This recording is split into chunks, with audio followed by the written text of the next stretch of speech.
12 tribes of Israel, mga anak ni Jacob, na kalaunan ay tinawag na Israel at bumuo sa sinaunang kaharian ng Israel at Juda. 10 sa mga tribo ang nagsama-sama na bumuo sa Northern Kingdom ng Israel at 2 naman sa Southern Kingdom na Juda. Taong 722 BCE nang sinakop ng Assyrian Empire ang Northern Kingdom ng Israel. Ito ang naging dahilan kung bakit nagkawatak-watak ang 10 tribo nito.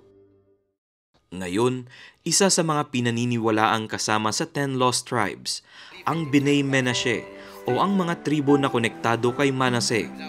Nakilala sila ng Operation Blessing nang pumunta ito sa Israel para sa disaster relief efforts ng mga naapektuhan ng gera sa pagitan ng Hamas at Israel. Ibinahagi ni Rabbi David kung paano sila nakaligtas noong October 7 sa kasagsagan ng pagsugod ng Hamas sa kanilang lugar sa Sderot. Ilang kilometro lang ang layo sa Gaza. Aniya, buti na lamang at nailipat na sila sa bago nilang sinagog. Kung hindi, ay napabilang sila sa mga casualties noong October 7. The terrorists are entering our city. They are everywhere and we're shocked. What are we going to do now? And then one of our community members, he came from neighborhood Castor, and he had to pass that street. And when he passed, he saw around 4 or 5 bodies laying down on beside the road. And he didn't know what was going on. He came straight to the synagogue and told us that I saw around 4 or 5 dead bodies. I told my community that let's start praying. Nag-evacuate sila sa mga hotels sa Jerusalem kung saan ay unang nakausap sila ng Operation Blessing.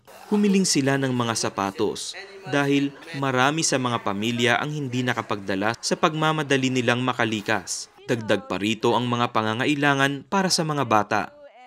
Agad na tumugon ang Operation Blessing at nagpunta sa kanilang komunidad sa Sderot.